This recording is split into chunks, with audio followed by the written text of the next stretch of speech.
అందరికీ నమస్తే. ప్రస్తుతం జూబ్లీస్ ఎలక్షన్స్ ఒక్క తీరు అవ్వట్లేదు. ఎందుకంటే యావత్తు ప్రపంచమే ఇక్కడ ఒక కన్నేసిందనే చెప్పొచ్చు. ఎందుకంటే దాదాపుగా ఇరు వర్గాలు అంటే పార్టీలకు అతీతంగా పోటాపోటీగా ప్రచారాన్ని జోరుగా సాగిస్తున్నారు. కానీ ఇందులో భాగంగానే ఎవరికి వారు వారి ప్రచారాన్ని సవ్యంగా చేసుకోవడం మానేసి ఒకరిపైన ఒకరు దుష్ప్రచారం చేసుకుంటూ ఒక క్యారెక్టర్ బ్యాడ్ అవ్వడం కోసమైనా ఏ విధమైనటువంటి వాళ్ళ లోతుపాట్లు ఏమున్నాయని మరీ వెతికి వాళ్ళ క్యారెక్టర్ ని తప్పుపట్టే ఉద్దేశంలో చాలా వరకు చూపించే ప్రక్రియలో జరుగుతుంది. అంటే ఒక ఓటు కోసం కనీసం వాళ్ళ విఘ్నతను ఎలా కోల్పోతున్నారనేది మనం చూడొచ్చు జూబ్లీస్ ఎలక్షన్స్. ఎందుకంటే ఎన్నో ఎలక్షన్స్ చూసాం కొంతకాలం నుంచి, కొన్నేళ్ల కిందటి నుంచి. ఓటుకు నోటు మందు అని అది పేరు పడిపోయింది. కానీ ఇప్పుడు ఓటుకు వాళ్ళ క్యారెక్టర్ ని కూడా దిగజార్చుకునేంత పరిస్థితి ఏర్పడుతుంది ఈ ప్రస్తుతం ఉన్న ఈ మధ్య కాలంలో. అయితే ఒక ఉన్నత పదవిలో ఉన్న ఒక నాయకుడు ఈ తీరు మాట్లాడడం ఎంతవరకు కరెక్ట్? దాదాపుగా మీరు సోషల్ మీడియాలో చూస్తే ఉన్నారు. ఏంటంటే ఒక ప్రజారథాన్ని తగలబెట్టేస్తాను, ఊరుకోను, చెయ్యి చూపించి మరి వాళ్ళ విఘ్నతను అక్కడ ఎలా కోల్పోతున్నారనేది దాదాపుగా చూసే ఉన్నాం సోషల్ మీడియాలో. కానీ నాయకులు అనేవారు ఏ మనిషినైనా రెస్పెక్ట్ చేయాలి, ఎవరినైనా కనీసం ఓటు హక్కు మాకేయండి, మేము ఇది చేసాము, మా పాలనలో ఇలా చేసాము, మా ప్రభుత్వం ఉన్నప్పుడు ఇలాంటి పథకాలు తీసుకొచ్చాము అని చెప్పుకుంటే అది వాళ్లకు కన్విన్స్ అవుతే ఆ ఓటు అనేది వేస్తామని మాటిస్తారు. లేకపోతే ఆ టైంకి ఎవరికైనా ఓటు వేసుకునే హక్కు ప్రతి ఒక్కరికి ఉంటుంది. కానీ ఇలాంటి ప్రచారాలు భవిష్యత్తు తరాలను ఏ విధంగా మార్చబోతున్నాయి అనేది చాలా ఆలోచించాల్సిన విషయం. ఎందుకంటే ఒక నవీన్ యాదవ్ జూబ్లీస్ ఎలక్షన్ గడ్డ మీద నామినేషన్ వేసిన డే నుంచి దాదాపుగా కొత్త వ్యూహాన్ని రోజు రోజు రోజు రోజు పెంచుతూనే ఉన్నారు ప్రతిపక్షాల నాయకులు. అక్కడ అవతల వాళ్ళ నాయకులు కావచ్చు, ఇక్కడున్న నాయకులు కావచ్చు, ఒకరి పట్ల ఒకరు వాళ్ళ క్యారెక్టర్ ని దిగజార్చుకునేంత స్థితిలోకి వెళ్ళిపోతున్నారంటే ఈ సమాజం నిజంగా ఎటు పోతుంది, ఏమైపోతుంది?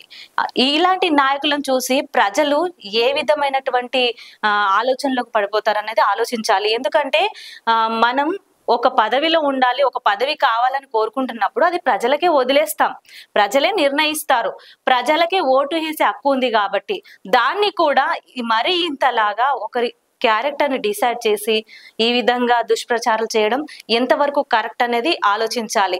ఎందుకంటే ఒక రౌడీ షీటర్ కి ఎందుకు నామినేషన్ ఇచ్చారంటే రౌడీ అయితే మనిషి గడ, రౌడీ ఏ విధంగా అయ్యాడు, ఆయన మీద కేసులు ఉన్నాయా ఏంటి అది చెప్పే విధానంలో కూడా మంచి సభ్యత, సంస్కారం అనేది ఖచ్చితంగా ఉండాలి. అది కామన్ మ్యాన్ కే ఉండాలి. అలాంటిది ఒక పదవిలో ఉన్న నాయకుడికి ఎలా ఉండాలి? అది మర్చిపోయి, ఆ విఘ్నతను మర్చిపోయి ఈ ప్రచారాలు ఏ విధంగా కొనసాగిస్తున్నారు నాయకులు? ప్రతి పార్టీ నాయకులకు ఒకటే ప్రశ్న వేస్తున్నా. ఎందుకంటే భవిష్యత్తులో ఇలాంటి దారుణాలు ఇంకా చెలరేగే పరిస్థితి తీసుకొస్తున్నారు మీ నాయకులే.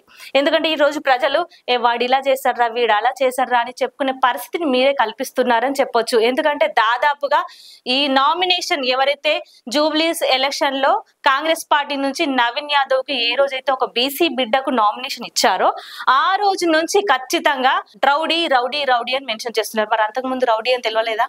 ఎంఐఎం పార్టీ నుంచి కూడా పోటీ చేశారు, మరి అప్పుడు రౌడీ అని ఎందుకు ప్రచారం చేయలేదు?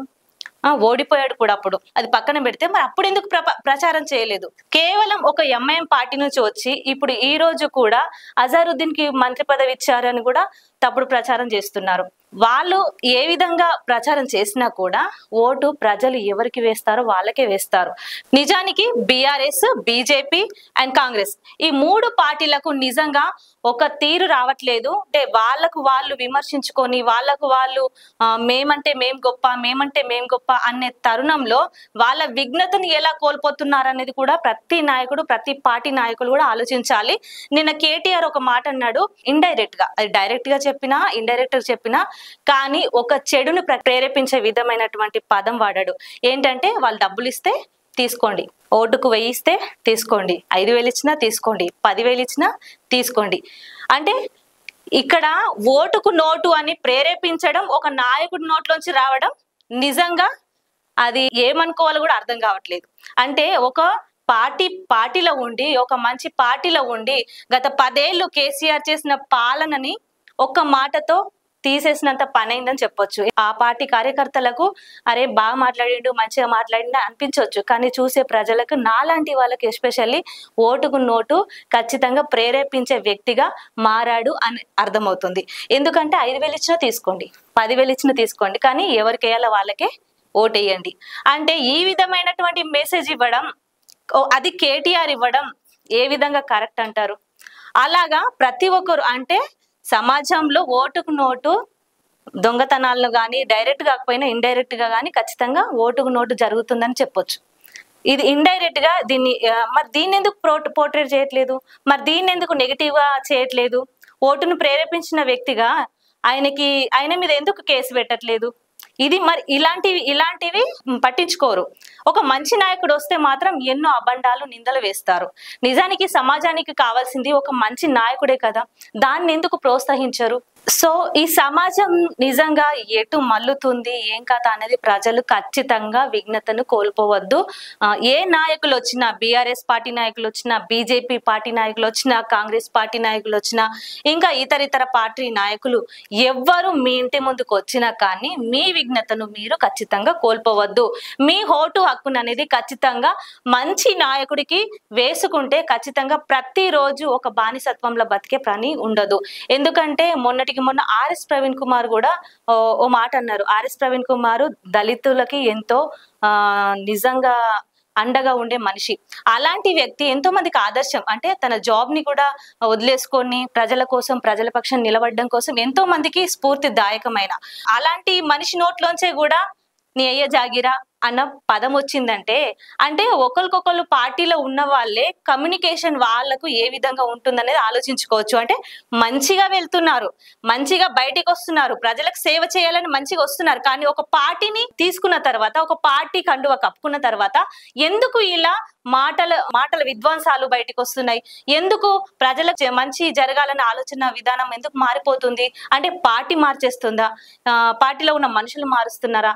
ఎందుకు మారిపోతున్నా అర్థం కావట్లేదు. నవీన్ యాదవ్ ఎందుకు అన్నారంటే, ప్రజారథాన్ని తగలబెట్టేస్తాను అంటే బీఆర్ఎస్ పార్టీ వాళ్ళైనా కానీ, కాంగ్రెస్ పార్టీ వాళ్ళైనా కానీ ఎవరైనా స్థానికులను ఇబ్బంది పెడితే ఊరుకునేది లేదు అన్న అంశం మీద తను మాట్లాడాల్సి వచ్చిందని చూస్తున్నాం. నిన్న మొన్న తొలి వెలుగులో కూడా రఘు గారు ఇదే స్పష్టం చేశారు.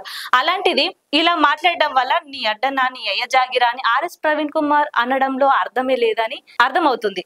కానీ ఎందుకు అలా అనడం, ఎవరైనా అనిపించారా అనేది కూడా ఆలోచించాలి. అంటే మంచి చేయాలా అన్న ఆలోచన విధానాలు మారిపోయి నువ్వు గొప్ప, నేను గొప్ప, మీ పార్టీ గొప్ప, మా పార్టీ గొప్ప, ఇలా అనుకునే విధానంలోకే ప్రతి నాయకుడు మారిపోతున్నాడు. నిజంగా రానున్న రోజుల్లో యువత బయటకు వస్తే ఇలాంటి మార్చే అవకాశాలు ఉండే ఉంటాయి. కాబట్టి ఇప్పుడు తొలుతగా నవీన్ యాదవ్ రీఎంట్రీ ఇస్తున్నాడు కాబట్టి నవీన్ యాదవ్ తోనైనా కొన్ని మంచి మార్గంలో నడవాలని ప్రతి ఒక్కరు ప్రజలు కోరుకుంటున్నారు. అంటే పబ్లిక్ లో తిరుగుతున్నాం కాబట్టి ఎవరెన్ని కుట్రలు పన్నినా కానీ నవీన్ యాదవ్ గెలుపు తథ్యం అని ప్రతి ఒక్కరు మాట్లాడుతున్నారు. సో నేను చెప్పేది ఏంటంటే, నాయకులు వాళ్ళ విఘ్నతను కోల్పోకుండా ప్రజలకు క్షేమం చేయాలి, ప్రజల అభివృద్ధి కొరకు పాటుపడాలి. అలాంటి వాళ్ళే నాయకుడిగా పేరు తెచ్చుకునే వాళ్ళు అవుతారని అనుకుంటున్నాను. ఎందుకంటే ఇప్పుడున్న జూబ్లీస్ ఎలక్షన్ లో భాగంగా ఏ నాయకుడు ఎలాంటి వాడు అనేది ఖచ్చితంగా ఆ ప్రజలకు అర్థమవుతుంది. సో మీ విఘ్నతను మీరు కోల్పోకుండా ఖచ్చితంగా ఎవరి ప్రచారం వాళ్ళు చేసుకొని, పార్టీలు పదవులు కాదు, ప్రజాక్షేమం కోసం పనిచేసే నాయకుడు అనేవాడు పుట్టాలి. సో కాబట్టి ఆ విధంగా ఆ దిశగా పార్టీలు పనిచేయాలి. లైక్ చేయండి, షేర్ చేయండి, సబ్స్క్రైబ్ చేయండి. మరిన్ని వీడియోల కోసం బెల్ సింబల్ పై క్లిక్ చేయండి.